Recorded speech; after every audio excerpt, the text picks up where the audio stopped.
ने रात में जॉब करता, दिन में पढ़ाई करता था। जी। रात भर ड्यूटी करना और दिन भर पढ़ाई करना। और सेल्फ स्टडी और कोचिंग में सर आप किसको ज़्यादा प्रेफरेंस देंगे? मतलब आपको रिग्रेट होता है उस चीज़ का कि मैंने ऐसा ही छोड़ा और आगे की तैयारी जो है मैं अभी कंटिन्यू में चल ही रहा हूँ तैयारी में? बच्चों का क्वेश्चन रहता है कि किस एज से स्टार्ट करें और किस एज तक पढ़ें। तो आपने जब एसआई की जॉब छोड़ी, इतना बड़ा रिस्क आपने कैसे लिया? जॉब के दौरान वो टाइम मैनेजमेंट कैसे करें अपना? पहले अपना मन बना के चलें कि दिक्कतें आएंगी और उससे आपको अकेले ही संघर्ष करना होगा। प्रेशर बहुत रहता है हमारे ऊपर, चाहे फैमिली प्रेशर हो, चाहे रिलेटिव्स का प्रेशर हो कि बच्चे क्या कर रहे हैं, कितने टाइम से पढ़ रहे हो, नहीं निकल रहा है। पढ़ना अलग है, मैं पहले भी कह चुका बात है, पढ़ना अलग, समझना अलग है।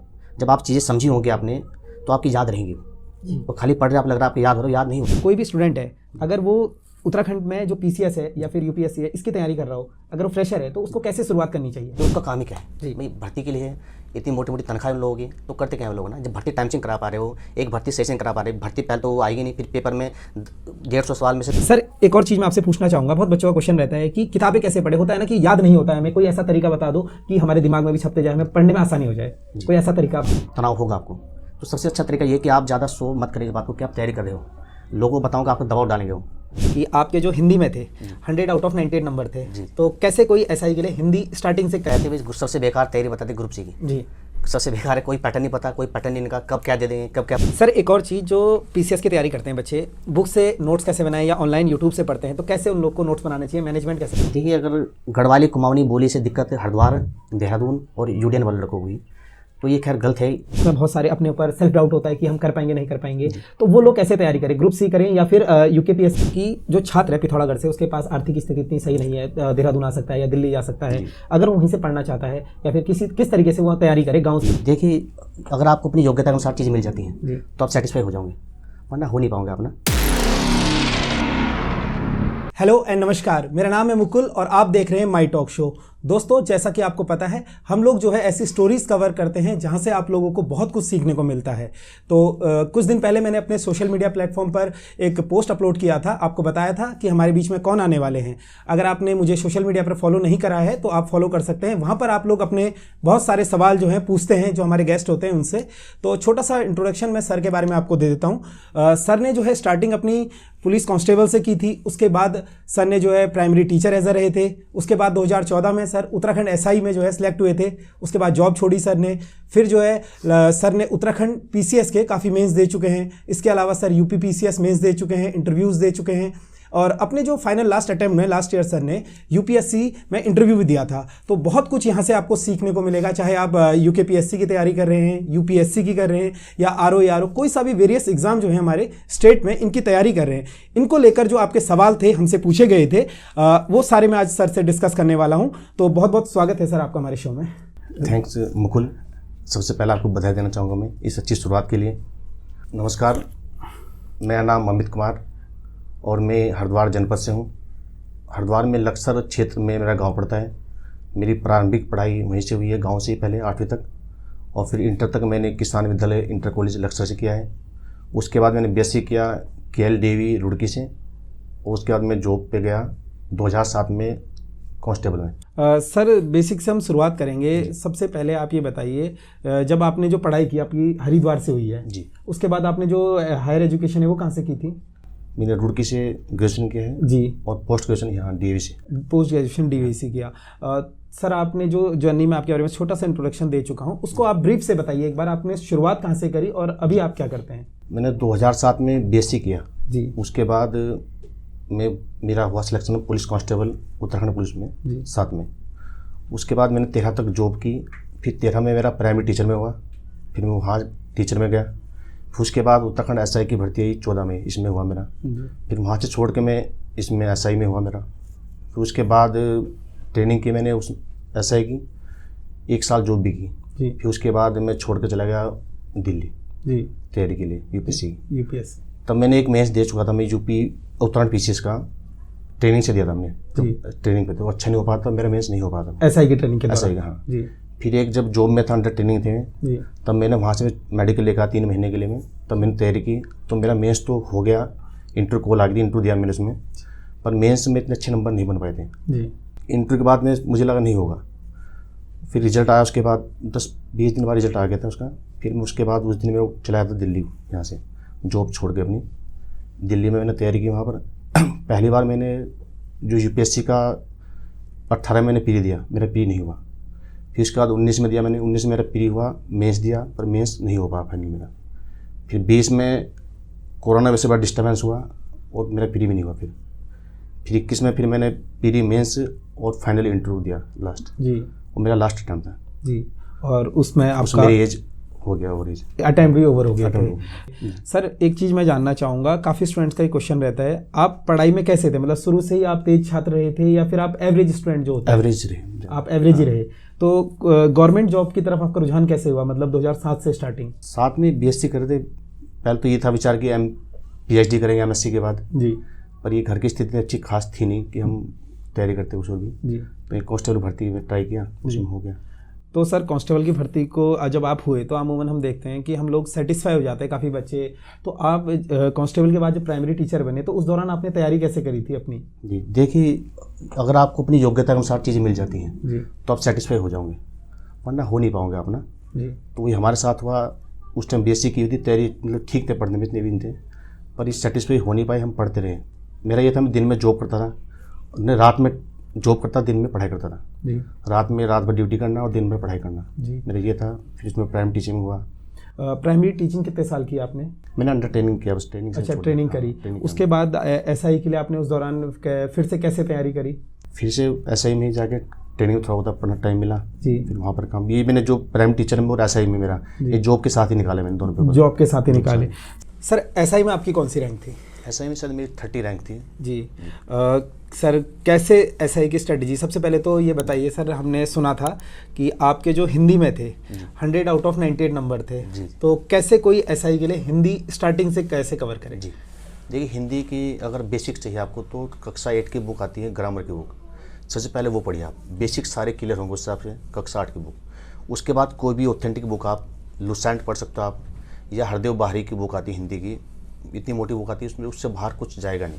या लुसेंट भी रट दो आप, लेकिन आपने कितनी बार पढ़ी? जैसे मैं अपना बताऊँ, मैंने कोई 20-25 बार पढ़ी होगी, वो बिल्कुल पढ़ी, मतलब याद थी बिल्कुल, वो एक एक चीज़ याद थी, लुसेंट की भी, ग्रामर वाली, हरदेव बाहरी की भी। मैं इनका आप 3 बुक पढ़ो, आप एक बुक कोई भी चुन लो इनमें से। आप बेसिक के लिए कक्षा 8 बुक पढ़नी है आपको, उसके बाद आप या तो लुसेंट या हरदेव बाहरी जी, और वो पढ़ दो आप। व्याकरण के लिए तो आपने बताया कि लुसेंट हो गया या फिर हरदेव भारी होगी या फिर वन वर्ड। बेसिक जो सर होते हैं हमारे, जैसे अरबी फारसी शब्द हैं या फिर ये जो वन वर्ड रहते हैं अनेकार्थी, इन चीज़ों पर कैसे पकड़ बनाए, क्योंकि ये याद नहीं होते सर एकदम से जी। इनमें ये है कि बार बार पढ़े आप इसे, और हरदेव बाहरी में काफ़ी अच्छे दिए हैं इनकी सब चीज़ के बारे में, एक एक चीज़ के बारे में, तो बार बार पढ़े आप, लिख के याद करें जी। और सर मैथ्स को लेकर, मैथ्स के रिगार्डिंग, क्योंकि आपकी 30 रैंक थी सर, बहुत बड़ी बात होती है उत्तराखंड के अंदर, आपने इतनी अच्छी रैंक लाई एसआई में, बहुत बच्चे ड्रीम देख रहे हैं अभी, तो मैथ्स वगैरह कैसे मैनेज करें सर एसआई के लिए? जी, मैथ्स के लिए सबसे अच्छी बुक है आर.एच. अग्रवाल। उससे आप ये है कि कितनी बार करते हो साहब, वैसे मैं तो वही मैं बता रहा हूँ 25-30 बार मैंने वो भी की होगी, हर बुक मैंने 25-30 बार किया हुआ लगातार, एक एक सवाल। आपके बेसिक सवाल सारे चैप्टर क्लियर हो, आपके 75 नंबर आते हैं इसमें, 75 सवाल आएंगे, अब तो शायद वो आधे कर दिए इन्होंने सवाल, पैटर्न चेंज हो गया। उस टाइम 75 सवाल थे, तो वो ये फिर भी आप ये है कि स्ट्रेटजी मैथ लास्ट में करें आप, पहले आप सबसे पहले जीएस करें, फिर हिंदी करें, फिर रीजनिंग और फिर मैथ्स आपका। मैथ्स में टाइम लगता है, बाद में जितने भी करवाओ फिर आप ना। कोई स्टूडेंट ऐसे रहते हैं सर, एक कट ऑफ का अंदाजा आप बता सकते हैं कि किस तरीके से कट ऑफ आपके टाइम पर गई थी, या आपको ऐसा लगता है कि अब इतनी जा सकती है कट ऑफ? ऐसा ही में एक सेफ स्कोर 200 प्लस, 200 प्लस, मतलब कोई भी सामान्य वर्ग से है तो 200 प्लस आप सेफ हो। सेफ हो, और कंपटीशन भी बढ़ चुका है। अगर धांधली वांधली का ऐसा कुछ नहीं होता जी जी, धांधली सबसे बड़ा मैटर वही है। लेकिन दूसरा सर, जैसे आपने बताया कि सब चीज़ करते हुए चलो, बट होता क्या है कि कुछ छात्र होते हैं जिनकी मैथ्स बहुत अच्छी रहती है, सेंटर वाले जो आएंगे इस एग्जाम में, कुछ छात्रों का हिंदी सेक्शन अच्छा रहता है, तो सिलेबस 300 नंबर का है, कैसे मैनेज करें कि अगर मान लीजिए हम मैथ्स को छोड़ देते हैं तो फिर भी सिलेक्शन हो सकता है या नहीं हो सकता है? बिल्कुल हो सकता है। देखिए 4 चीज़ें हैं, अगर आपकी जीएस बढ़िया हो, जीएस अच्छी है आपकी, हिंदी बेहतर बेहतर मतलब ये कि आप ये नहीं कि 100 में 70 ला, 80 ला, 80 नहीं फिर 98 लाने आपको, 99 नंबर लेके चलो पूरा आप, 100 में से 100। हिंदी बिल्कुल, रीजनिंग में एक ही सवाल मत छोड़ा। फिर मैथ्स वैसे भी लास्ट में पहुंचते पहुंचते टाइम हो जाता है, बहुत कम कर पाओगे। फिर मैथ्स में आप कुछ सवाल ऐसे होते हैं, चैप्टर ऐसे हैं जो सिर्फ शॉर्ट ट्रिक पे हैं, वो चीज़ें रट लो, वही सेम आते हैं वहाँ पर। मैं तो पढ़ा भी रहा था, मैं तो कई सवाल ऐसे थे जो मैंने निकाले ही नहीं, वो सेम जो बुक में पढ़े हमने वही वहाँ पर आए, आंसर टिक कर दे सीधा। वही सेम सवाल वहाँ छपा, आंसर याद हो गया था, कई बार कर लियो। जी जी। तो मैथ्स में आप ये भी कर सकते हो कि मेन सवाल कर लो, 10-15 वही बहुत है जी। बाकी सारे कर लो पहले आप। मतलब मैथ्स के बिना भी आप हो सकता बता है, रहे हैं कि हाँ, हो सकता है। हाँ। और सेम सवाल अगर मैं पूछूं, सेंटर वाले स्टूडेंट है जो आते हैं जिनकी मैथ्स बहुत अच्छी रहती है, आप भी देखते हैं एसएससी में 150 आउट ऑफ 150 हाँ। इतने कैपेबल होते हैं कि ले आएंगे, तो वो छात्र कैसे करें? हिंदी पढ़नी चाहिए या फिर जीएस उत्तराखंड, किस तरफ वो कैसे करें? नहीं, हिंदी तो पढ़नी पड़ेगी, हिंदी 100 नंबर की है जी मैथ्स अगर 75 भी कराया कोई तो वो 50-60 नंबर ला पाएगा जी और हिंदी का सिलेबस बहुत छोटा है। जी। हिंदी आपकी लुसेंट इतनी मोटी बुक है, वो रटनी है। जी। और जीएस में आपको हिस्ट्री, पॉलिटी, ज्योग्राफी, साइंस इतना रटोगे जी। तब जाके 75 नंबर लाओगे। जी। हिंदी इतनी मोटी बुक है, वो रट दिया आपने तो उससे 100 नंबर है आपके पूरे। जी। मतलब आप कह रहे हैं कि अगर इन दोनों पर अगर आप एक में पकड़ बना के चले तो ऐसा ही बन सकते हैं। जी हाँ सर, सबसे बड़ा सवाल तो अभी ये है कि जब आपने एसआई कर लिया था, जो कि एक ड्रीम जॉब मानी जाती है, आजकल एसआई के पोस्ट आने वाले हैं, बहुत सारे बच्चे उसकी तैयारी कर रहे हैं, तो आपने जब एसआई की जॉब छोड़ी, इतना बड़ा रिस्क आपने कैसे लिया? ये है कि मेरा उस टाइम तक सपना कुछ और हो चुका था, जी यूपीएससी का या पीसीएस निकालने का। तो मैंने एसआई से ट्रेनिंग से दिया था, मैंने बताया आपको पीसीएस मेंस दिया था तो मेरा हो नहीं पाया था वो। फिर ये था मन में कुछ करने का, फिर घर वालों सपोर्ट था जी, माँ बाप का, सबसे मेरे वाइफ का सबसे सपोर्ट रहा इस बारे में। तो फिर मैं फैमिली क्या करते हैं सर? आपके वाइफ हो गए या फिर पापा जो हैं जॉब में आपके, क्या करते हैं पापा जी? मम्मी पापा खेती करते हैं जी। वाइफ पुलिस में ही है। अच्छा, आपकी वाइफ पुलिस में है सर, तो मतलब आप जो है वहीं से आपको सपोर्ट मिला। जी। सर, जब आपने ऐसा ही छोड़ा उसके बाद आपके पास मतलब अभी काफ़ी टाइम हो गया 2014 के बाद, आपको रिग्रेट होता है उस चीज़ का कि मैंने ऐसा ही छोड़ा और आगे की तैयारी जो है मैं अभी कंटिन्यू मैं चल ही रहा हूँ तैयारी में? रिग्रेट तो नहीं, पर हाँ कभी कभार परेशानी आती है, समस्या आती है। जी। अब उस टाइम जब एसआई में भर्ती हो गए थे, ट्रेनिंग की, बच्चों का एडमिशन अच्छे स्कूलों में दिला दिया जी। और हाई फाई स्कूल में दिला दिया। उस टाइम ये था कि जॉब कर ही रहे हैं और फिर जॉब दी छोड़ के बाद में दिक्कत थी, पैसों की समस्या बड़ी। मैं दिल्ली चला गया, दिल्ली का खर्चा था जी। और बच्चों का खर्चा, स्कूल खर्चा, तब एक ही तनख्वाह थी वाइफ जी। की, उसमें दिक्कत तो वही समस्या है खर्चा चलाने में। जी। कई बार लगता है कि यार, पर इतना भी फिर ये होता है कि मन की संतुष्टि हुई अपनी ना। जी। हालांकि मैं सफल नहीं हो पाई यूपीएससी में, फाइनल मेरा नहीं हो पाया। अब कई बार लगता है कि अटेम्प्ट 4 मिल जाता तो शायद हम निकाल देते हैं, जी। पर वो अब ये है कि मन की संतुष्टि है कि हमने किया जो चाहा। जी सर, आपके उस पर आएंगे हम लोग। कांस्टेबल से शुरुआत कर आप जो यूपीएससी या फिर पीसीएस या यूपीपीएससी में जहां भी आपने तैयारी करी, आपने मोड क्या चुना तैयारी का? सेल्फ स्टडी करी या फिर आप जो दिल्ली बता रहे हैं उससे पहले भी आप प्रिपेयर होकर गए होंगे, तो कैसे आपने तैयारी स्टार्ट करी अपनी? जी, मेरा हिंदी माध्यम था और मैंने पहले यहाँ पर आके मैंने खुद ही की। कांस्टेबल आने के बाद फिर मैंने कोचिंग में ज्वाइन किया देहरादून में ही। जी। फिर मैंने पढ़ा भी यहाँ पर। जी।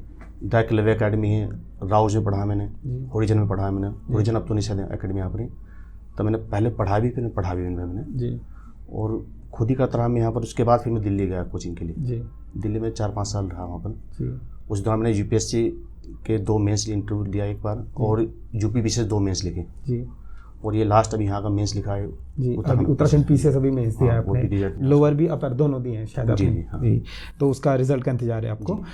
सर, अब बच्चों के सवाल पर आते हैं, तो सबसे पहले एक बच्चों का जो बेसिक सवाल है, कोई भी स्टूडेंट है अगर वो उत्तराखंड में जो पीसीएस है या फिर यूपीएससी है इसकी तैयारी कर रहा हो, अगर वो फ्रेशर है, तो उसको कैसे शुरुआत करनी चाहिए? शुरुआत बेसिक बुक से करें पहले। जी। कोई भी बेसिक बुक हो अच्छे से, जैसे उत्तराखंड के लिए परीक्षा वाली अच्छी बुक है। जी। और बाकी अगर जीएस की बुक पढ़ना चाहते हो तो परीक्षा मंथन बुक आती है जी। बेसिक के लिए, प्री के हिसाब से बहुत अच्छी बुक है, कोई प्री नहीं रुकेगा आपका। परीक्षा मंथन बुक आती है, 4 से 5 की सारे सब्जेक्ट उसमें हैं, तो काफ़ी अच्छी बुक है। और एनसीईआरटी पढ़ सकते हैं अगर। जी सर, जैसे कि होता है ना कि बच्चों में मतलब कॉन्फिडेंस नहीं रहता है, मतलब हम देखते हैं कि उत्तराखंड में आपको खुद इस चीज़ से आप परिचित होंगे कि काफ़ी लंबे अंतराल के दौरान जो है यहाँ के रिजल्ट आते हैं, फिर वैकेंसीज नहीं आती हैं। तो अगर वो इस उससे आए तो कैसे यहाँ पर तैयारी में आए, मतलब किस मेंटेलिटी से आए तैयारी में? हाँ, ये बड़ी समस्या है यहाँ पर। पहले तो भर्ती नहीं आएगी और फिर आई तो उसका टाइम लगता है। जैसे हमारी पीसीएस भर्ती है, तीनों 2 साल लगा दिए। और यूपी में हमारे साथ हुआ था, हमने मेंस दिया था, तब यही इसका मेंस था ये वाला। जी। उसका मेंस भी हो गया, लड़के ट्रेनिंग चले गए हो। जी। उसका दूसरे वाले भी सिलेक्शन हो गया यहाँ पर, और हमारी ये भर्ती रिजल्ट नहीं आया अभी तक रिजल्ट नहीं आया। तो ये समस्या है, करना पड़ता है बच्चों को बहुत ज़्यादा। जी। और फिर समस्याएं भी हैं, घरों में समस्या होती सबकी। जी। तो इसके लिए देखिए, आप अगर आप जब संघर्ष करते हो या आप असफल होते हो, तब आप अकेले होंगे, तब आपके साथ कोई नहीं होगा। सफलता के बाद लोग आपके साथ आएंगे। तो ये पहले अपना मन बना के चलें कि दिक्कतें आएंगी और उससे आपको अकेले ही संघर्ष करना होगा। आसान नहीं रास्ता है बिल्कुल भी। जी। सर, जैसे अभी आरओ का पेपर हुआ है, बहुत सारे बच्चे हैं आरओ मेंस के लिए तैयारी कर रहे हैं, भटकाव ज़्यादा है, मतलब हम देखते हैं कि समझ में नहीं आता है बच्चों को किस तरीके से तैयारी करें, चाहे ऑनलाइन करें ऑफलाइन करें, किस तरीके से कोई बच्चे ने अगर प्री क्वालिफाई किया है वो मेंस की तैयारी करना चाहता हो तो कैसे करें। आप शुरुआत से एक बार बता देंगे, बुक से लेकर स्ट्रैटेजी से लेकर टाइम मैनेजमेंट से लेकर हर एक चीज़ जरा बच्चों का डाउट क्लियर कर दीजिए। देखिए, अगर आरओ मेंस या कोई भी पहले सबसे पहले सिलेबस पता हो आपको ना, और सिलेबस के लिए फिर देखो मटेरियल आपके पास है या नहीं, वो जो सिलेबस है उसका मटेरियल है आपके पास और आपको नॉलेज है उसकी, समझ सकते हो तो आप खुद से कर सकते हो। यदि आपकी मटेरियल दिक्कत है या समझ नहीं उस चीज़ की आपको, तो कोचिंग ज्वाइन कर लेनी चाहिए आपको। अच्छी कोचिंग, कोई भी कोचिंग ज्वाइन करो जहाँ से समझ बने। यदि आपने चीज़ों पढ़ लिया, आपको लगा आपको समझ में आ गया पर याद नहीं हुआ, क्यों ना समझा आपने, जब याद नहीं समझे तो आप वहाँ पर लिख नहीं पाओगे उसे। मेंस में लिखना भी आपको, ऑब्जेक्ट में आंसर आपके सामने है, आप टिक करना है। मेंस अलग चीज़ है, और लिखने से ही आपकी 2 दिन 4 दिन में नहीं आती, इसे सालों लग जाते हैं लिखने में। तो ये अगर मेंस है किसी है तो प्रैक्टिस करें लिखने उसकी, उसके लिए आपको कोचिंग ज्वाइन करें या खुद कर सकते हो, खुद भी कर सकता है अगर उसकी समझ है जी। मेन जैसे आप पढ़ते हो आपको लगता है कि भाई वो समझ में आना चाहिए चीज़ आपकी ना। जैसे सर आपने बताया कि कोचिंग या फिर अगर कोई सेल्फ स्टडी कर रहा हो तो उसके लिए जो बुक मटेरियल है आरओ का, आपको जीएस का सिलेबस से आप परिचित हैं भली बात ही, और हिंदी के सिलेबस से आप परिचित हैं, तो कैसे वो तैयारी करें मेंस की, जरा एक बुक लिस्ट के साथ आप उसको प्रॉपर बता सकते हैं। देखिए, पीरी के हिसाब से अगर आरओ का जैसे पीरी है तो मैंने बताया जीएस के लिए परीक्षा मंत्र कोई बुक अन्य जिस कॉमन बुक उत्तराखंड की परीक्षा वाली जी, वही अच्छे से पढ़ दिया आपने। मैंने पहले भी कहा बच्चों से भी कि अगर आप जो सवाल आते हैं वो गलत नहीं करना है आपको, बाकी सवाल पीछे मत भागो कि ये नहीं हुआ मुझसे, वो वाला सवाल आया ऐसा। जो सवाल आपको आते हैं वो गलत नहीं हुआ आपके, वो सही से करके आ जाए, आप सिलेक्शन हो जाएगा उससे आपका, फिर तो आराम से निकल जाएगा। फिर रही मेंस की बात, मेंस में आप कोई सवाल छोड़ नहीं सकते। यदि एक ही सवाल छोड़ा आपका सिलेक्शन गया, तो मेंस की तैयारी आपकी पूरा सिलेबस वाइज हो, एक एक चीज़ आपकी याद हो, सच्चे समझियो आपने, मेंस कुछ पूरा कवर हो आपका। और सिलेबस वाइज मटेरियल में कहता हूँ, अगर आरओ की मेंस की बात करूँ मैं जीएस के लिए, यह तो सब्जेक्ट वाइज बुक हो, अलग अलग सब्जेक्ट की बुक आती हैं, दृष्टि की आती है अलग बुक, साइंस की अलग, ज्योग्राफी की अलग, उसकी अलग बुक आती है। या फिर आप जिसे परीक्षा मंथनी भी बुक आती है, मोटिवल बुक आती है ना, उससे कर सकते हो आप जीएस के लिए। और उत्तराखंड के लिए आप उत्तराखंड में जो बाकी ज्योग्राफी, इको, ये सब परीक्षा में कवर हो जाता है। हिस्ट्री सवाल बाहर आते हैं इससे थोड़ा, तो आप कह सकते हो कि अजय रावत है हिस्ट्री में, या घनश्याम जोशी बुक आती है, छोटी बुक ही एक, वो कर सकते हो आप उससे ना, हिस्ट्री सफिशेंट हो जाएगी उससे आपकी। और जैसे जैसे हिंदी है, हिंदी वाला आलेखन वाला पेपर है, उसमें पत्र लेखन है गदान से, और इसमें हरदेव बाहरी की बुक है हिंदी की जी, उसमें एक छोटी बुक भी आती है उनकी पत्र लेखन की, उससे पत्र लेखन कर सकते हो आप। और सर जैसे आपने बताया बहुत अच्छी बुक लिस्ट भी आपने दृष्टि की बताई या परीक्षा मंथन बताया, अगर कोई बच्चा जैसे खुद से कवर कर लेता है तो ठीक है, अन्यथा मतलब देखते हैं ना बच्चों के मन में डाउट रहता है, फाइनेंशियली वो स्ट्रांग नहीं होते हैं, और फिर उनके मन में ये सवाल भी रहता है रिस्क लेना चाहिए नहीं लेना चाहिए, कोचिंग करनी चाहिए, यार भीड़ इतनी ज़्यादा है, जैसे कंपटीशन आपको पता है बहुत अच्छा कंपटीशन है, पोस्ट भी लिमिटेड है, तो कैसे वो बच्चे को अपने आप को समझाना चाहिए कि आज जैसा आप तो खुद रिस्क लेकर आए हैं यहाँ पर, तो कैसे उस बच्चे अपने आप को कन्विंस करे कि मुझे ये करना चाहिए। रिस्क लेना चाहिए, इतना नहीं सोचें, अगर हम चाहते करना तो रिस्क लिए, मेहनत करें, खुद पर विश्वास है उन्हें तो खूब मेहनत करें, दबा के मेहनत करें। अगर हाँ उन्हें अपने भी डाउट है, समझ लो अगर नहीं रिस्क ले पा रहे हो, रिस्क वही लेके बाद जिसे अपने विश्वास होगा, या चीज़ें मिल जाती नहीं मिलती तो कुछ और कर लेंगे जी, ये तो है मन में। सर जैसे कि बहुत बच्चों का क्वेश्चन ये रहता है कि बहुत लंबे समय से तैयारी कर रहे हैं, चाहे वो पीसीएस वाले हों या आरओ हो या फिर वेरियस हमारे जो वनडे एग्जाम होते हैं, वो ये बच्चे किस तरीके से मोटिवेट रहें या फिर मतलब अपने आप को कैसे समझाएं कि हाँ मुझे छोड़ देना चाहिए या कंटिन्यू रखना चाहिए। हाँ, ये बड़ी समस्या आती है, कई बार आपका सिलेक्शन टाइम लग जाता है और दिक्कतें आती है, आप तनाव होगा आपको, तो सबसे अच्छा तरीका ये कि आप ज़्यादा शो मत करिए इस बात को कि आप तैयारी कर रहे हो, लोगों को बताऊँगा आपको दबाव डालेंगे वो, आप साइलेंट तैयारी करें, बिल्कुल कम से कम लोगों को पता हो।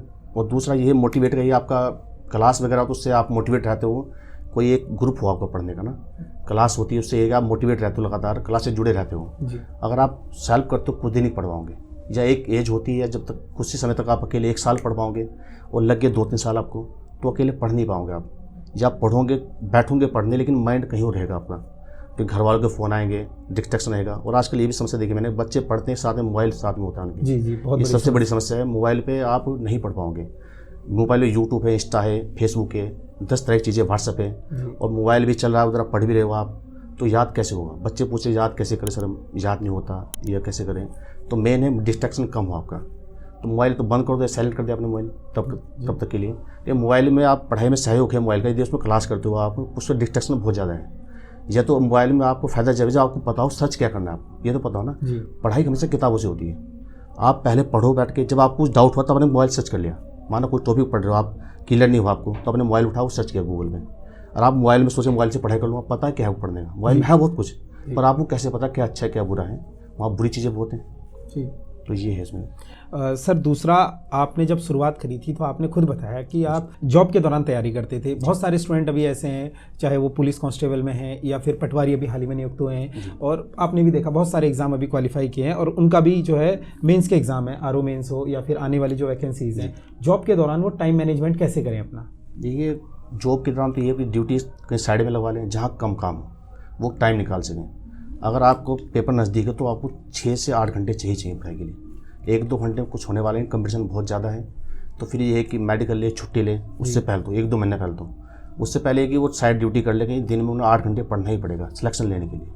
बाकी 2 घंटे पढ़ते रहे तो जॉब भी करते रहे, ना सिलेक्शन होगा ना जॉब भी चलती रहेगी, संतुष्ट हो नहीं पाएंगे वो। ये मेरी सलाह है उनसे। बाकी जो लाइब्रेरीज़ में जा रहे हैं आजकल, हमने एक ट्रेंड देखा है कि बहुत सारे स्टूडेंट क्या करते हैं, लाइब्रेरी ज्वाइन कर लेते हैं या फिर घर पे पढ़ाई नहीं हो रही है, तो वो लोग भी अपना टाइम मैनेजमेंट कैसे करें और अपने मतलब तैयारी को कैसे समय दें, कैसे वो सिलेक्शन ले पाएँ? हाँ, ये सवाल पूछते हैं बच्चे कि सर कितने घंटे पढ़ें, हम कैसे पढ़ें। तो मैं मानता हूँ घंटे, भैया अगर आप तैयारी कर रहे हो तो घंटे सारे घंटे पढ़ना है आपको। ज़रूरी काम के अलावा जो टाइम पढ़ाई में जाए आपका, मैं तो ज़रूरी काम जैसे सोना, खाना पीना या कुछ अर्जेंट काम है, नहाना धोने वाला, इसके अलावा सारा काम पढ़ाई में होना चाहिए।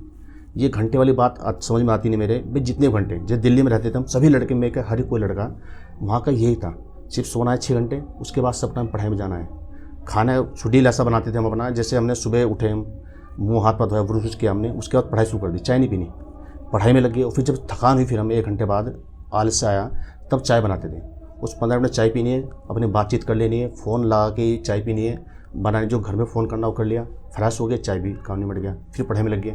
फिर थकान होगी 11 बजे, 2 घंटे पढ़ना, फिर आपने कुछ काम किया हमने, उसमें वो काम करना है वो करना है। फिर हम दिन में 1 घंटा आराम करते थे, उसी में सारा काम होता, फिर लगते थे। मतलब शेड्यूल ऐसा था कि जो काम भी हो जाए और माइंड फ्रेश हो जाए थोड़ा से। सर दूसरी चीज़, जैसा आपने बहुत अच्छी चीज़ बताई कि पढ़ाई के अलावा मतलब हमें और चीज़ों के लिए टाइम निकालना पड़ेगा। हाँ। दूसरा सर, एक देखते हैं हम तैयारी के दौरान बहुत सारे लोग जो हैं, जैसे समय लग जाता है या फिर कुछ बहुत सारी आर्थिक परेशानियां होती हैं, प्रेशर बहुत रहता है हमारे ऊपर, चाहे फैमिली प्रेशर हो, चाहे रिलेटिव्स का प्रेशर हो कि बच्चे क्या कर रहे हैं, कितने टाइम से पढ़ रहे हो, नहीं निकल रहा है। इस प्रेशर से जो अपने आप को बच्चा कैसे समझाए? प्रेशर से ये कि आप ये भी करते हैं बच्चे कि वो रिलेशन में जाना छोड़ देते हैं, शादी में जाना, ठीक भी वहाँ पर जाएंगे, उनसे पूछेंगे कि भाई आपका क्यों नहीं हुआ, अभी पड़ोस का हुआ। जैसे मैं बताऊँ अपना, मैं जब यूपीएससी का मैंने मेंस दिया था तो मैं शादी में गया, जहाँ शेखर भी साथ में थे, तो मुझे कहा किसी ने कि भाई क्या बात आपका नहीं हुआ। मैंने नहीं भी नहीं हुआ कहीं, आपको 3-4 साल हो गए। हाँ, वो अभी हमारे यहाँ तो ये लड़के का जेल पुलिस में हो गया अभी। फिर उसने कहा कि अब दिमाग की एक उम्र होती है माइंड काम करने इसमें उससे मतलब बड़ी फील हुई बात मुझे हो कि शायद नए नए लड़के अच्छा निकाल लें। जेल पुलिस में हुआ उसका, अब उसे कौन बताया ये मैंने छोड़ चुका है चीज़ें में पहले निकाल के, ठीक है भैया। तो ये चीज़ें प्रेशर होती है, रिश्तेदार में जाओ या कहीं रिलेटिव वाले। अब गांव के लड़कों को बड़ी दिक्कत है, गांव के जो उनके माँ बाप हैं वो इस चीज़ को नहीं जानते, भाई टाइम लगता है चीज़ों होने में।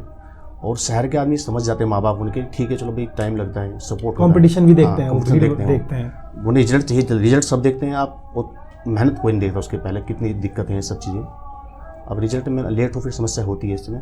दूसरा सर, बच्चों का क्वेश्चन रहता है कि किस एज से स्टार्ट करें और किस एज तक पढ़ें। जैसे कोई बच्चा है 12th के बाद ही तैयारी शुरू कर दे, और किस एज तक वो तैयारी करे कि यहाँ तक मुझे टारगेट करना है, उसके बाद तो मैं जो है अपना सेकंड ऑप्शन देखूंगा। देखिए 12th के बाद अगर उसके पहले वो करना क्या चाहता है, अगर वो उसके सब्जेक्ट वैसे हैं फिर तो दो देखते हैं। सबसे पहले अपने सब्जेक्ट अच्छे से करें, BA BSc जो भी कर रहा है उसी से अच्छे से करें।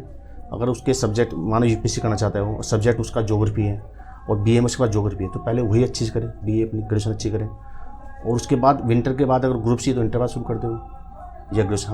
हमने ग्रेजुएशन के बाद शुरू की थी, BSc के साथ साथ थोड़ी फाइनल में शुरू किया हमने, तो उसके बाद भी कर सकता है वो।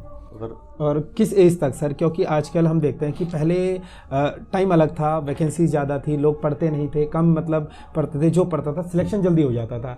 आज हम देखें तो एक एज जो हो चुकी है 28-29, एक बेसिक एक कॉमन एज हो चुकी है कि इस एज तक आपको जॉब नहीं मिल पा रही है इजीली। तो किस एज तक आप तैयारी करने का वो बताएंगे? देखिए एज का अगर आप में है जज्बा करने का और आप मेहनत कर सकते हो तो एज का मैं नहीं मानता। अगर आपकी वैकेंसी में एज है तो बहुत से लोग निकालते हैं 35-40 में भी निकालते हैं, पीसेस निकालते हैं जो, तो ऐसा एज का ऐसा कुछ है नहीं। एक और सवाल रहता है बच्चों का सर, जैसे कोई बच्चा है, आर्थिक स्थिति उसकी सही नहीं है और तैयारी कर रहा है, लेकिन उसके दौरान एक सिचुएशन ऐसी आती है कि उसे जो है जॉब के साथ साथ तैयारी करनी पड़ती है, तो उन बच्चों के लिए कैसे मतलब वो अपने आप को वो करें, जॉब के साथ तैयारी करें या फिर क्या करें, उनके लिए कोई मैसेज? हाँ, ये भी है। कुछ लड़के हैं जो प्राइवेट जॉब करते हैं, 8 घंटे जॉब उनकी, होटल में काम करते हैं, तो उन्हें पढ़ना भी है। तो उसके लिए मैं कहता हूँ भाई अपनी जॉब के साथ साथ, पर जॉब ऐसी पकड़े। पहले तो जैसे उन्होंने गार्ड पकड़ लिया, ATM में गार्ड सबसे बड़ा जॉब है। आप रात में जॉब करते हो, वहीं पढ़ाई भी लेते हो। जॉब ऐसी हो जहाँ पढ़ाई हो जाए आपकी, या आप सुबह अखबार बांध दिया उन्होंने, फिर पढ़ाई कर ली अपनी।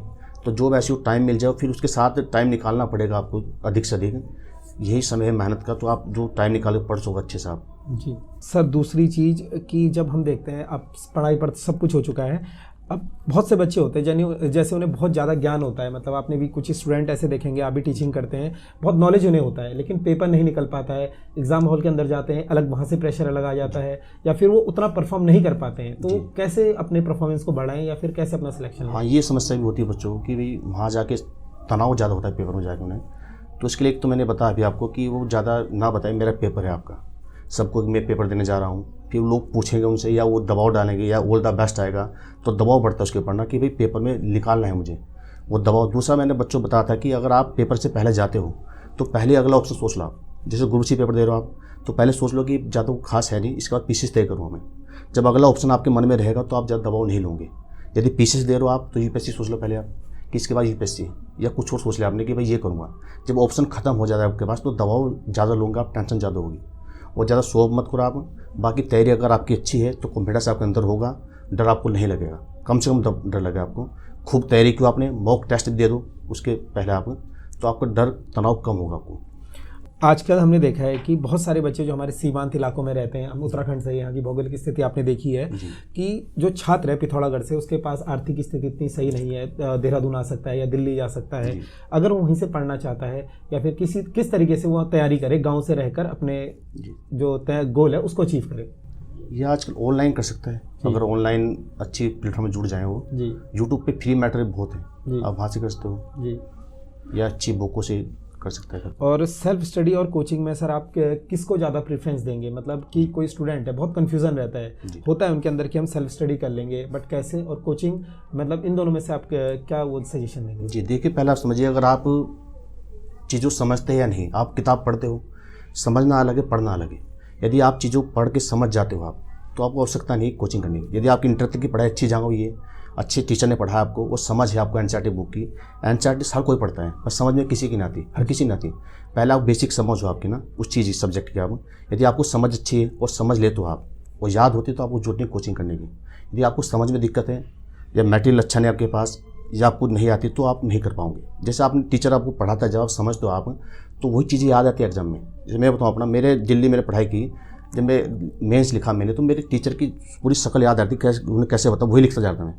जब मैं घबरा था, पहला मेंस था मेरा यूपीएससी का, तो मैं मिला, अखिल सर हैं, हिस्ट्री पढ़ाते थे जहाँ मैंने पढ़ा, तो मुझे घबरा था, मुझको मिला, सर ऐसे से दिक्कत, उन्होंने कहा कुछ नहीं, जाओ तुम मेंस देने जाओ, जो क्लास की अच्छे से। मैंने सर क्लास की अच्छे से, बाकी मैंने कुछ नहीं पढ़ा, जो क्लास में वही लिखते जाना बस, जो तुम्हारे। तो मेरे सच में वही याद आता था, मैं वही लिखता था।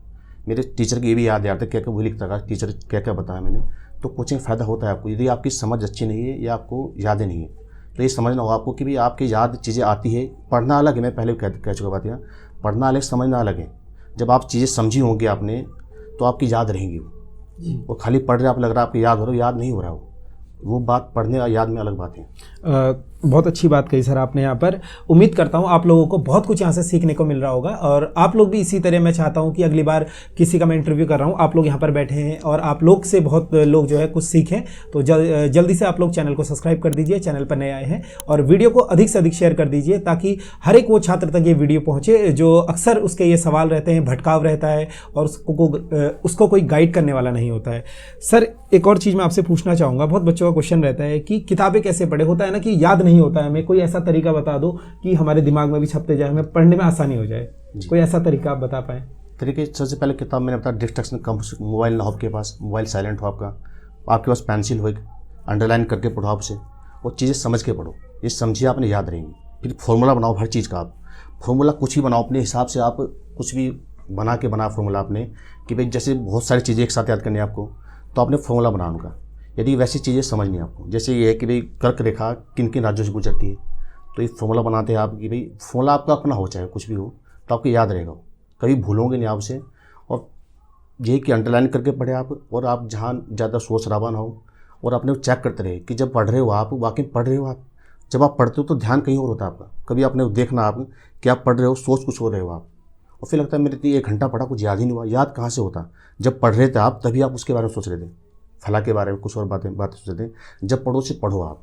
सर एक और चीज़, बहुत बच्चे करंट अफेयर को लेकर बहुत ज़्यादा वो रहते हैं कि करंट अफेयर लास्ट में हमारे पास बर्डन हो जाता है। जैसे किसी एग्जाम में हम तैयारी कर रहे हैं, लास्ट में करंट अफेयर हम सोचते हैं पढ़ लेंगे, तो किस तरीके से करंट अफेयर को मैनेज करें? न्यूज़पेपर पढ़ें या फिर लास्ट में जो स्पीडी बुक आती है या वेरियस जो प्रतियोगिता दर्पण होती है वो पढ़ें, कैसे मैनेज करें? देखिए, अगर आप करंट के लिए कोई एक पेपर पढ़ सकते हैं आप। वैसे यहाँ आते हैं राष्ट्रीय संस्करण आता है दैनिक जागरण, यहाँ नहीं आ पाता, वो सबसे अच्छा हिंदी मीडियम के लिए। जी। इंग्लिश मीडियम काफ़ी अखबार हैं, ज़्यादा टाइम मत दे आप। ये नहीं पूरा दिन अखबार ही पढ़ रहे हो, 2 घंटे आपने उसमें लगा दी, इतना भी नहीं पढ़ना आपको। यूपीएससी करंट होती है इतनी भयंकर, उसमें इतना पढ़ना है आपको। यहाँ वनडे में इतना नहीं है, आप चाहो तो लास्ट में स्पीडी लेके या घटना चक्र यूपी एग्जाम, वो भी उससे भी तैयारी कर सकते हो अपने आप, या एक मंथली मैगजीन पकड़ सकते हो कोई भी। ये नहीं, ऐसा ना हो कि आप भाई दिन में 2 घंटा अखबार पढ़ते हो, 1 घंटा मैगजीन पढ़ते हो आप, और फिर लास्ट में वो पढ़ रहे हो। करंट का 20 सवाल आते हैं, पर करंट का आप ऐसे भी कर सकते हो कि आप लास्ट में स्पीडी उठाए अपने, सारे सवाल रट दिया आपने। जैसे सर बहुत सारे आपने तो इतने सारे मेंस दिए हैं, आपको बहुत अच्छा खासा अनुभव है। जो नए बच्चे हैं मेंस देंगे या पुराने उन्हें जितना उन्हें दिया है अभी शुरुआत कर रहे हैं, उनके लिए कोई मैसेज कि किस तरीके से वो इम्प्रूवमेंट करें और मतलब अपने आप को जो है और इम्प्रूव कर ताकि उसमें सक्सेस पा पाएँ, कोई उनके लिए मैसेज सर? मेंस के लिए कि आप लेखन शैली आपकी अच्छी हो, और लेखन शैली को चाहिए समय करने के लिए आपको। आप लेखन शैली करें अच्छी, अपनी पिछले प्रैक्टिस कर सकते हो आप। प्रैक्टिस सेट करा बैठ के पूरे 3 घंटे बैठ के हुई। लड़के क्या करते शुरू में हमने ऐसे दिया, मेंस देने वहीं चले गए सीधा, घर पे बैठ के पेपर सेट नहीं किया हमने। मेंस की प्रैक्टिस सेट बहुत जरूरी है। और ये आप ये नहीं टेस्ट ही ज्वाइन करो कहीं, आप पैसे खर्च करो, पिछले टेस्ट पे बहुत हैं, वही लेके बैठ जाओ। यूपी पीसीएस कितने टेस्ट हैं, 3 मेंस हमारे यहाँ हो चुके नए, जो मैंने तीनों दिए हैं, ये लास्ट दिया हुआ है, ये नए पैटर्न पे हैं। तीनों मेंस के पेपर सेट है, वही कर लो आप, तो लगा लो 7 21 पेपर हैं, वो भी आपने अच्छे से कर लिए, प्रैक्टिस सेट हो गया आपका। तो प्रैक्टिस सेट करना जरूरी है मेंस में। पीरी में चाहे ना करो एक बार आप, पर मेंस में बहुत जरूरी है टाइम मैनेजमेंट करना आपको। जी। बाकी सर ये सब कुछ हो गया है, उम्मीद करता हूँ आप सभी लोगों को आपके जो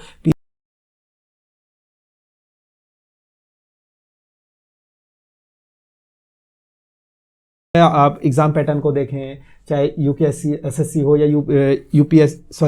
यूकेपीएससी हो, दोनों ने ग्रुप सी एग्ज़ाम करवाए। तो कोई बच्चा अगर ग्रुप सी की तैयारी कर रहा हो वो कैसे करे, उनका भी अलग सवाल रहता है अपना। जी, ग्रुप सी में ये कि हाँ पैटर्न जैसे वीडियो वाले पेपर हैं,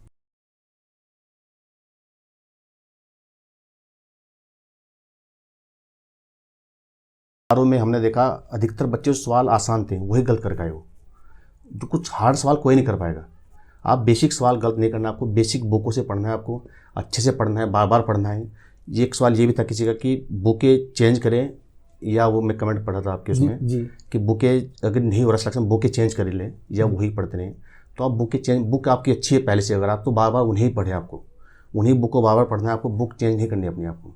जी सर, बहुत बच्चों का डाउट ये भी रहता है, जैसे हाल ही में अभी हमने देखा है कि आरओ जो प्री एग्ज़ाम था वो इतना टफ नहीं था कि उसे कोई क्वालिफाई ना कर पाए। बहुत सारे ग्रुप सी के बच्चे ऐसे हैं जिनका कोई भी एग्ज़ाम नहीं निकला है और आरओ प्री में अच्छे नंबर है उनके, करना वो भी मेंस का चाहते हैं, बट एक रिस्क होता है कि यार हम काफ़ी सालों से ग्रुप सी की एग्ज़ाम की तैयारी कर रहे हैं, आरओ मेंस में तो बहुत अच्छे लेवल के लोग बैठेंगे, चाहे वो पीसीएस वाले हों, लोअर पीसीएस वाले हों, तो उनके बीच में हम लोग कॉम्पिटिट कर पाएंगे या नहीं कर पाएंगे? कैसे वो लोग खुद को समझाएं या फिर आगे प्रिपेयर रहें? नहीं, बिल्कुल कर पाएंगे। देखिए, आरओ मेंस में इंटरव्यू इसमें होता नहीं। आरओ मेंस में जो पहले पेपर जीएस का 200 नंबर ऑब्जेक्टिव है, तो ये सबसे अच्छी बात है आपके लिए कि भी आपको ज़्यादा उसमें जीएस मेंस में नहीं लिखने के लिए आपको। बाकी जो उसमें हिंदी आलेखन है, उसमें ड्राफ्टिंग है, उसमें पहला ऐसा है कि आप रट सकते हो पहले कि भाई ये पत्र आएंगे, पहले पता ये वाले पत्र आएंगे, 2 पत्र रट लिया आपने, एक आएगा उसमें से।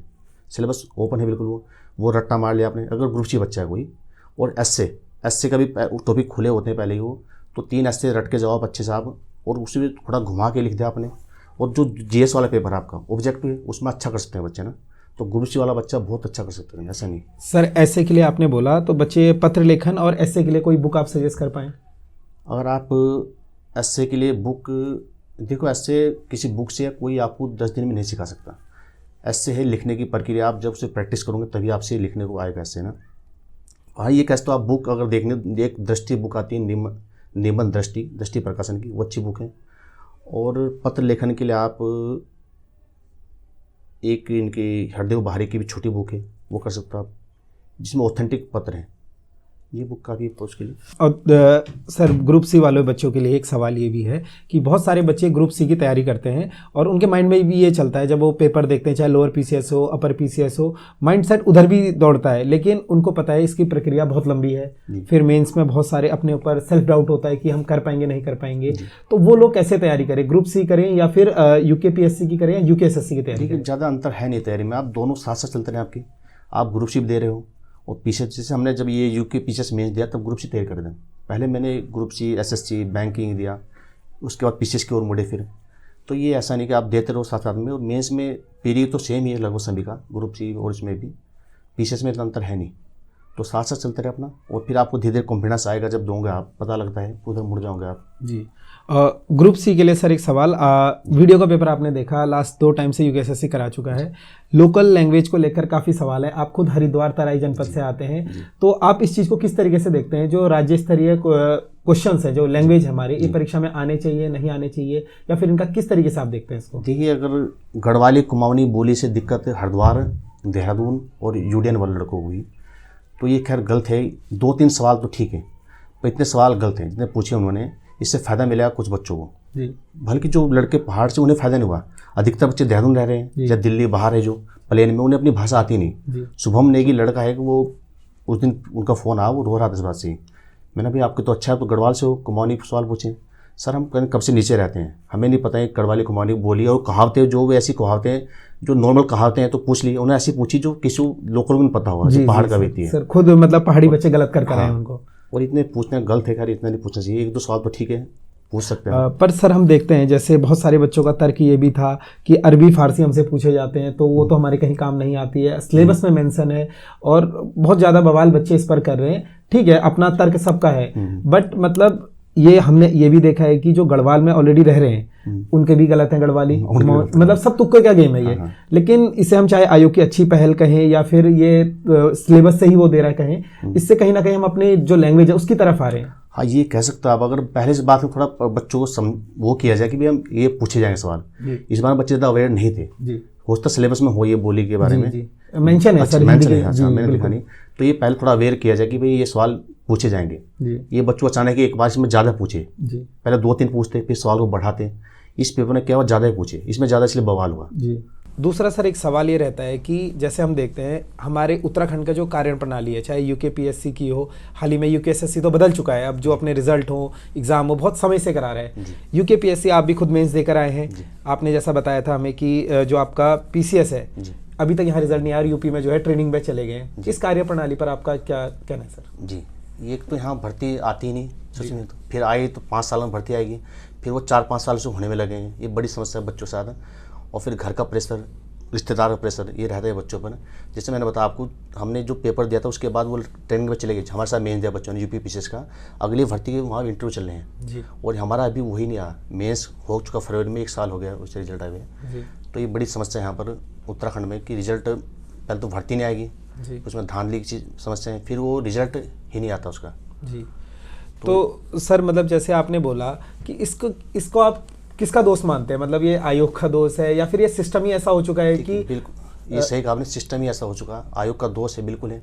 आयोग का काम ही क्या है भाई, भर्ती के लिए इतनी मोटी मोटी तनख्वाह उन लोगों की, तो करते क्या है उन लोगों ना, जब भर्ती टाइम से करा पा रहे हो, एक भर्ती सही से करा पा रहे, भर्ती पहले तो वो आएगी नहीं, फिर पेपर में 150 सवाल में से 10 सवाल गलत हैं उनके जी। तो कैसे मैं अगर आपको मैं दूँ आपको करने के लिए मुकुल कि भाई आपको 100 नंबर पेपर बनाना है जी, तो मुझे लगता है आप उसमें 1-2 सवाल गलत होंगे, बेसिक होता है सर। और उनके वो टीचर हैं, वो उनके यही काम है उनका, एक्सपर्ट है उनको, वो 12 सवाल गलत हो गए लोअर पीसीएस में जी जी। क्या कहेंगे सर अपना, 10 सवाल गलत हो गए, उनके आंसर गलत चढ़ा दी, कैसे हो सकता है जी?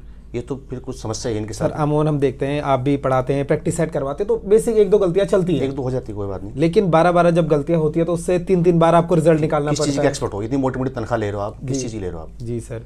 तो इससे तो सर बच्चों पे प्रेशर भी आता है, जैसे कोई आर्थिक स्थिति सही नहीं होती है, इतने समय तक कैसे टिके वो? हाँ, ये बड़ी समस्या है कि भाई प्रेशर को कैसे टैकल करें। यही है कि ये बड़ी समस्या होती है, जैसे हमें बहुत प्रेशर इस चीज़ का कि भाई रिजल्ट का कब तक रिजल्ट आएगा, क्या करें। अब हम तो ये कि टाइम पास, ये कि क्या करें, तो वर्तमान में क्या करते हैं सर आप अभी? फिलहाल मैं एक कोचिंग चला है हमने अपना, तेजस्वी एकेडमी नाम से। जी। हम ये PCS, IAS और ग्रुप C की तैयारी करवाते हैं आप बच्चों को, मतलब तो यही रहता है ना सर कि अगर आप जल्दी रिजल्ट आएंगे तो आप भी क्लियर होंगे कि आगे आपको करना क्या है। हाँ। वरना आप अधर में लटके हैं कि इतने सालों से रिजल्ट नहीं आ रहा है, जॉब नहीं आ रही है। ये देखो, अगर वैकेंसी आती रहती है, जैसे आपने RO दिया, कुछ बच्चे हो उनका अच्छा नहीं हो पाया, अब अगले RO की डेट आ जाए या PCS डेट आ जाए तो बच्चे उसमें लग जाएंगे। बच्चे निराश नहीं होते। अब आपका नहीं हुआ, फिर गया, एक PCS दिया आपने, किसी कारण पीरी नहीं हुआ, मेंस नहीं हो पाया, फिर 5 साल बाद पता नहीं कहाँ होंगे, 5 साल बाद आएगा, तब तक शादी हो जाए, कुछ सो जिम्मेदारी है आदमी, 5 साल कौन तैयारी कर सकता है जी। हम लगे रहे, मुझे आज 2007 से लगा लो, अब आज 14-15 साल हो गए तैयारी में, अभी तक उसमें जुड़ा हूँ जी। पता नहीं कैसे, पर लेकिन नहीं हो सकता, हर कोई नहीं कर पाए इस चीज़ को कि वे 5 साल लगातार पढ़ता रहेगा। सर सोचने वाली बात ये भी है कि आपने 14 साल के अंदर सिर्फ 3 बार PCS दिया है जी। इतने में आपको मतलब अगर सिस्टम अच्छा होता या फिर सब चीज़ अच्छी होती है, 8-10 PCS आपके इजीली हो जाने चाहिए, इसलिए जी संभवतः आप आज कहीं अच्छे पद पर बैठे होते हैं। ये सिस्टम की गलती है सर, जो सुधरनी चाहिए। कहते हैं सबसे बेकार तैयारी बताते ग्रुप C की जी। सबसे बेकार है, कोई पैटर्न नहीं पता, कोई पैटर्न नहीं इनका, कब क्या दे देंगे, कब क्या पूछ रहे आपसे हैं। फिर उससे बेहतर बताते PCS की तैयारी। पर PCS भी यहाँ नहीं, हमारे यहाँ नहीं, UP PCS, जैसे वहाँ हर साल 9-10 महीने फाइनल रिजल्ट हो जाता है उनका, और उससे बेहतर है UPSC आपका हर साल आएगा। आपका ये कि अगर आप निराश होते हो, आपका नहीं हुआ तो फिर अगले में लग गया, फिर अगली वैकेंसी आ गई, फिर अगले में लग गया आप, और अगर यहाँ पर नहीं है आपका कोई भी एग्जाम तो फिर भूल जाओ अपना, फिर अंधेरा है, फिर वहाँ आपके पास टारगेट है कि आप आगे आगे कर सकते हैं जी। ठीक सर, बहुत अच्छा जवाब आपने दिया सर यहाँ पर। सर एक और चीज़, जो PCS की तैयारी करते हैं बच्चे, बुक से नोट्स कैसे बनाएं या ऑनलाइन यूट्यूब से पढ़ते हैं, तो कैसे उन लोग को नोट्स बनाने चाहिए, मैनेजमेंट कैसे करना चाहिए अपने सब्जेक्ट्स को? देखिए, नोट्स आपके अगर नोट्स बनाते हो आप, तो नोट्स आपके अपने हाथ के बनाए हो या तो क्लास में बनाए आपने पढ़ के हो। नोट्स ऐसे नोट्स किसी उठा ले आपने, या दिल्ली में सबके नोट्स मिल जाए हर सब्जेक्ट का आपको, पर वो किसी काम के ना आपके, जब तक आपने समझा नहीं उन्हें, आप या तो अपने हाथ से समझ के बनाए उन्हें आपने, ऐसा ना किताब से उतार दिए नोट्स आपने, वो नोट्स नहीं कहूँगा उन्हें, आपने समझ के नोट्स बनाए और अपने हाथ से बने हैं और बार बार पढ़ा हुआ आपने, तो आपके वही काम आएंगे परीक्षा से पहले रिवाइज करने में। यदि आपने अपने हाथ से बनाए नोट्स किसी दूसरे के हैं तो वो आपके किसी काम के नहीं, वो आप पढ़ नहीं पाओगे नहीं। और ये PCS की बात, तो PCS में ये कि भाई आप, जैसे हमारे 2 पेपर होते हैं प्री में, CSAT पासिंग है, बाकी GS है 150 नंबर का, उसमें मेरिट बनेगा आपकी। उसके बाद जो मेंस में 7 पेपर होंगे, 7 में 2 पहला पेपर 300 नंबर का भाषा का, बाकी पेपर 200 नंबर के, टोटल 1500 नंबर की परीक्षा है, वही आपको सिलेक्शन दिलाएगी। उसके बाद 200 नंबर का इंटरव्यू है। मेंस अच्छा हो आपका, यदि मेंस में अच्छी पकड़ है आपकी, तो फिर आपका सिलेक्शन कोई रोक नहीं सकता। ठीक सर। सर एक और चीज़ जो रहती है, हम देखते हैं कोई बच्चा तैयारी में आता है, मान लीजिए उसने अभी स्टार्टिंग करी तैयारी करना, 2 महीने बाद फॉर्म आ जाते हैं, तो फिर हमारा माइंडसेट ऐसा रहता है कि चलो यार हम इस पेपर को टारगेट करते हैं, तो कैसे उससे तैयारी करनी चाहिए, क्योंकि वो फ्रेशर है, 2 महीने में आपका इतना बड़ा सिलेबस होगा नहीं, चाहे आप UKSSC करें या UKPSC करें, तो वो कैसे तैयारी करे और कितने समय तक उसको तैयारी करने के बाद रिवीजन कर एग्जाम में बैठना चाहिए? 2 महीने अगर समय बहुत कम है किसी पेपर के लिए, अरे कोई भी पेपर, छोटे छोटे एग्जाम में कंपटीशन सब में बहुत ज़्यादा है जी। उसमें ये कि आप जो उसकी मेन सिलेबस है वही कर सकते हो एक बार अपना जी। पेपर से पहले आपका 5-6 बार रिवाइज तो हो कम से कम, ताकि आपको कन्फ्यूजन ना हो। आजकल जो बच्चों गलती हो रही है, जो आती है सवाल गलत करके आ रहे हो, तो उसका कारण ये तो घबराते जा के पेपर में जी। और दूसरा है उन्होंने बार बार चीज़ें नहीं पढ़ी। जब बार बार पढ़ोगे आप तो गलती नहीं होगी आपसे, फिर आप पेपर प्रेशर ना ले, तो आप जो आपने पढ़ा वो सही करके वहाँ पर आ पाओ जी। मतलब वही है ना कि सर, क्योंकि हम लोग एकदम रिजल्ट चाहिए होता है हमें कि जैसे कोई तैयारी कर रहा है, 2 महीने बाद वैकेंसी आई और तुरंत हमारा सिलेक्शन हो जाए। मतलब कहने का मतलब है कि प्रोसेस के साथ 1 साल लगे आपको, 1.5 साल, तब उसके बाद आप एग्जाम में बैठे। ठीक सर, तो आप लोगों को शायद आप लोगों के हर सवाल का जवाब मिल रहा होगा। इसी तरीके से आपके कोई सवाल रहते हैं तो आप नीचे कमेंट में हमसे पूछ सकते हैं। साथ ही साथ सोशल मीडिया पे आप हमें फॉलो कर सकते हैं, वहाँ पर आप अपने सवाल पूछ सकते हैं। जब भी कोई गेस्ट आता है तो उनके बारे में आपको बता दिया जाता है गेस्ट आ रहे हैं। सर ने जैसा कि बताया था, सर की जो सिस्टर है वो SI हैं, तो आने वाले कुछ दिनों में आपको हमारे बीच में मैम भी दिखेंगी। तो यहाँ पर हम मैम से पूछेंगे एक प्रॉपर स्ट्रैटेजी जो लड़कियों को लेकर रहती है कि कैसे तैयारी करें, कैसे आप लोग अपना जो है मोटिवेशन को कंटिन्यू रखें तैयारी के लिए। तो आप लोगों को ऐसे बहुत सारे गेस्ट यहाँ पर मिलने वाले हैं, तो चैनल पर अगर नए आए हैं तो चैनल को सब्सक्राइब जरूर करके जाइएगा। सर, बहुत सारे सवाल आपके हो चुके हैं, इसी तरीके से आपके कोई भी टॉपर यहाँ पर आते हैं या फिर जो अपनी स्ट्रेटेजीज बताते हैं, आपके जो भी सवाल रहते हैं आप हमें सोशल मीडिया पर फॉलो कर सकते हैं, वहाँ पर हम डालते हैं, तो वहाँ के जरिए जो है आप लोग सवाल पूछ सकते हैं। लिंक नीचे डिस्क्रिप्शन में आ रहा होगा, आप जाकर उन्हें चेकआउट कर सकते हैं। साथ ही साथ चैनल को सब्सक्राइब कर सकते हैं। ऐसे ही जो है इंटरव्यूज़ देखने के लिए, मोटिवेशनल स्टोरी देखने के लिए मैं ये चाहूँगा कि अगली बार जब कोई वीडियो देख रहा हो तो आप सामने बैठे हो और आपकी स्टोरी बहुत से लोग देख रहे हो। सर, बहुत सारी चीज़ें आपने बताई, उम्मीद करता हूँ सभी के डाउट्स क्लियर होंगे। अंत में सर, एक तैयारी करने वाले विद्यार्थी के लिए कोई मैसेज आप लोग देना चाहें कि किस तरीके से वो तैयारी करे, मेंटली प्रेशर, एक समराइज, मतलब जो उसे हर चीज़ में पता लग पाए। देखिए, अगर आप जिसकी भी तैयारी कर रहे हो, सबसे पहले सिलेबस पता हो आपको, उसका अच्छा मटेरियल आपके पास हो उसका, चाहे वो सेलेक्ट करो या कोचिंग से करो आप, कोचिंग अच्छी हो आपकी और मटेरियल अच्छा हो आपका, और फिर रात दिन उसको पूरा टाइम दीजिए उसमें, आप जितना भी दे सकते हो, ज़रूरी काम के अलावा उसमें टाइम दीजिए आप, और लग जाइए बिल्कुल आप, और निश्चित आपका होगा उसमें। अगर आप सही दिशा में जा रहे हो, आप वो तैयारी सही करो, भटकाओ कम से कम हो आपके पास, निश्चित आपका होगा। बहुत अच्छा लगा सर आपसे बात कर उम्मीद करेंगे जो आपके दोनों रिजल्ट हैं, पीसीएस का भी और लोअर पीसीएस का भी, दोनों का होने के बाद आपसे दोबारा यहाँ पर हम बातचीत करेंगे। तो बहुत अच्छा लगा सर आपसे बात कर। तो जल्द मिलेंगे आपको एक नए एपिसोड में किसी एक और गेस्ट के साथ। उम्मीद करता हूँ आपको वीडियो अच्छा लगा होगा। वीडियो को देखने के लिए बहुत बहुत धन्यवाद। चैनल पर अगर नए आए हैं तो चैनल को सब्सक्राइब करके जाइएगा, वीडियो को अधिक से अधिक शेयर करिएगा। धन्यवाद।